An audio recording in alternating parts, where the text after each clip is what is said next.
of August. 14th. Did you vote yesterday? Yes, I did. You write me in? Yes, I did.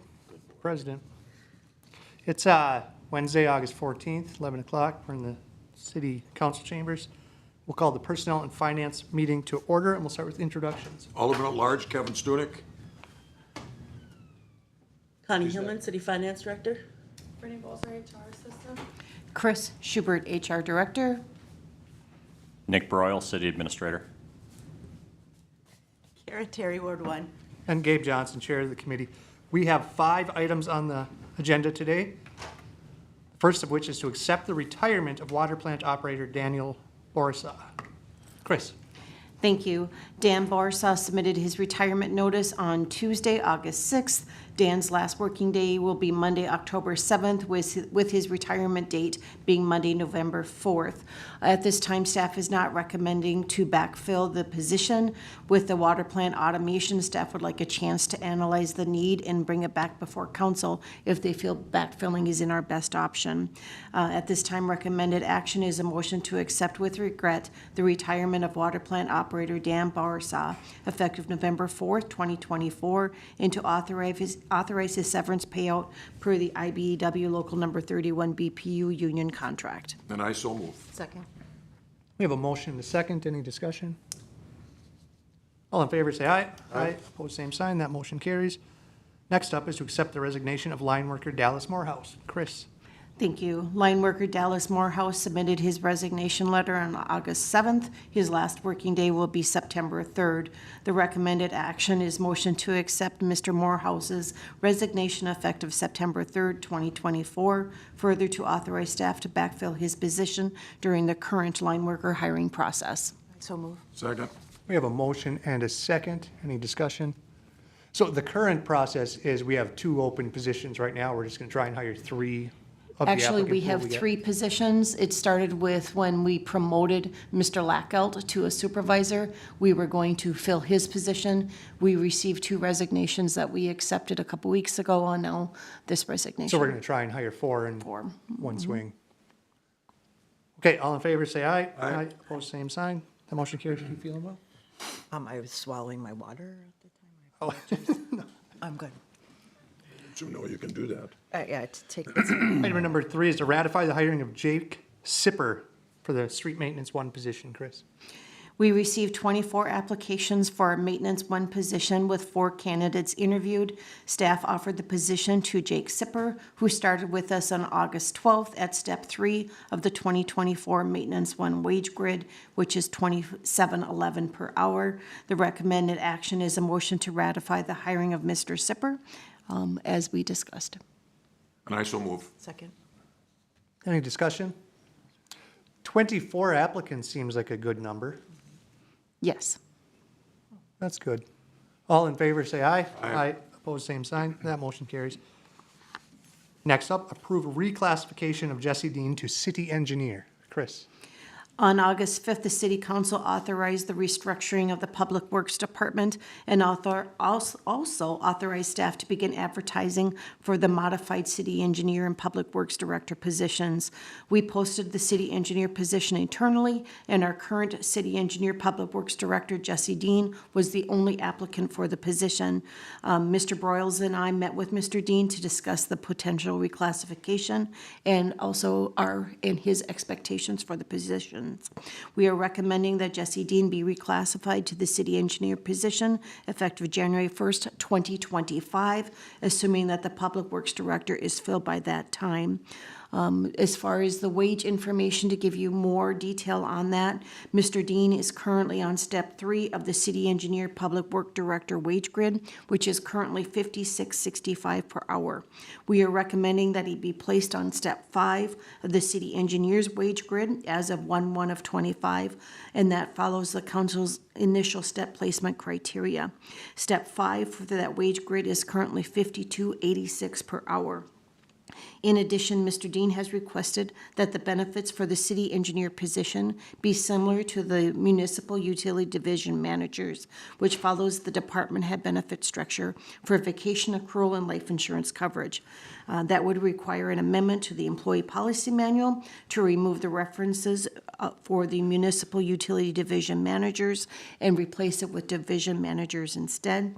Staff also agrees with the employee policy manual amendment request because of his professional engineer license requirement for the city engineer position. And just to remind you that per state law, any city over 5,000 has to have either a city engineer on staff or have a contract for a city engineer position. If the council is agreeable to this, we would then start advertising for our public works director position. There are a couple motions on your agenda request summarizing what I have just said. So I will, and I can't do this with one motion? Yes, you can. Okay, so I'll make the motion to, number one, reclassify Jesse Dean to city engineer position effective January 1st, 25, assuming the Public Works Director position is filled. And then number two, authorize staff to modify the employee policy manual to remove references for the municipal utility division managers and replace with division managers. Further, that the city engineer position be included as a division manager. And I'll second that. Motion and second, any discussion? Did we post the public utility director internally or just the city engineer? We did public utility or public works. Public Works, sorry. We have not posted the Public Works Director position. We were understanding that Mr. Dean was actually interested in this position, so we didn't want to have two people at the same title at the same time. Okay, so we're going to go straight to posting externally on the Public Works Director. Correct. All right, all in favor, say aye. Aye. Opposed, same sign. That motion carries. Final item is to discuss the proposed 2025 debt levy. Connie? Yeah, so included in the packet was a memo that kind of detailed out the types of debt that we have and how they're repaid.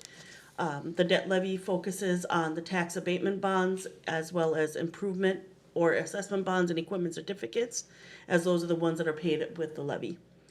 To calculate the levy, we started with the cash balance as of August 13th. We then estimated what we're going to receive in December of 2024 for assessments and tax levy.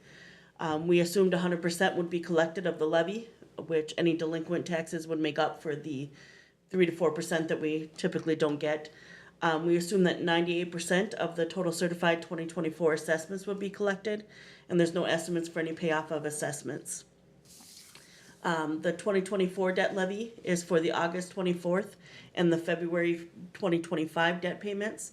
And so we need to have enough cash on hand to pay those February payments, which we are estimated to have about $1 million at February after our debt payments. Staff did mention during the audit presentation that there's concern with the current rate environment that we're in about arbitrage might be an issue. We discussed with Baker Tilly and that we wouldn't want to take all of the prepaid assessments in 1 year. We'd rather have a systematic approach. And so I'm continuing to have discussions with Baker Tilly on arbitrage and what exactly it means and if we would have any and so forth and so on. To calculate the debt payment, then we need the August 2025 payments and February 2026. We have to add 5% for non-payments. And then we subtract any special assessments amounts that we think we're going to receive. And we assumed 100% special assessment rates, assuming the 5% would make up for any difference.